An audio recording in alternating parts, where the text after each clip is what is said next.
আসসালামু আলাইকুম এভরিওয়ান, কেমন আছেন সবাই? আশা করছি আলহামদুলিল্লাহ অনেক অনেক ভালো আছেন। তো ভিলেজ লাইফে নতুন আরেকটা ভিডিওতে সবাইকে স্বাগত জানিয়ে আরেকটা ভিডিও শুরু করতে যাচ্ছি। সবাই আমার সাথে থাকেন। আর আজকে আমরা যাচ্ছি হচ্ছে শোল মাছের বাচ্চা ধরার জন্য। আমরা মাছগুলো দেখতে পাই হচ্ছে আমাদের বাড়ির পাশে যে ছোট একটা খাল আছে, এই খালের মধ্যে। তো আমরা একবার চিন্তা করি যে এই মাছগুলো ধরে আমরা পুকুরে ছেড়ে দিব। তো গাইস দেখতে থাকেন আমরা কি করছি। এক কুয়া থেকে মাছ ধরার জন্য অন্য একটি কুয়া ঘুরতে হয় আমাদের। আর এই কুয়াটা ঘুরতে ঘুরতে আমাদের প্রায় অনেক সময় লাগে যায়। আমার ছোট ভাই দা দিয়া মাটি ঘুরাইতেছে আর আমি উঠে উঠে লেপা দিতেছি। এমন একটা চিকুন বুদ্ধি দিছে আমার এক বড় ভাই। ও হঠাৎ করে বলে, তোরা গর্ত খোল, দেখবি মাছগুলো টপাটপ টপাটপ করে এই গর্তে পড়বে।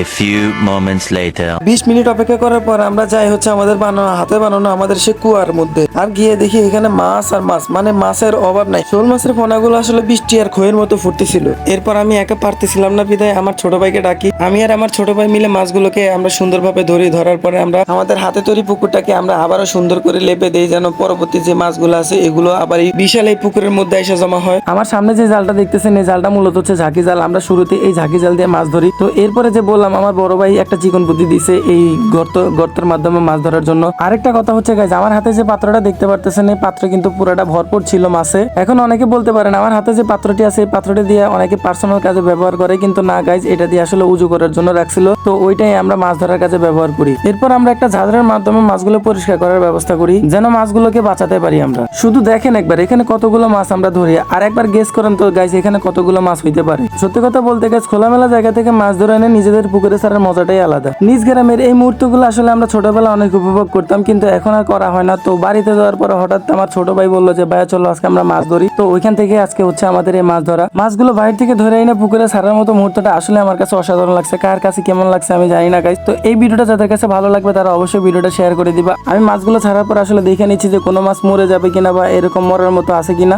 মাছ ধরতে গেলে দুই একটা মাছ এরকম মারা যাবে, এটাই স্বাভাবিক। তো যে মাছগুলো মারা যাওয়ার অবস্থা ছিল ওই মাছগুলো আমি উঠায় ফেলাই। বিনা টাকায় পুকুরে মাছ ছাড়ার বিষয়টা অসাধারণ লাগছে। তো এই ভিডিওটা আজকে এই পর্যন্তই। সবাই ভালো থাকবে, সুস্থ থাকবা। আল্লাহ হাফেজ। আর আমার জন্য সবাই দোয়া করবা।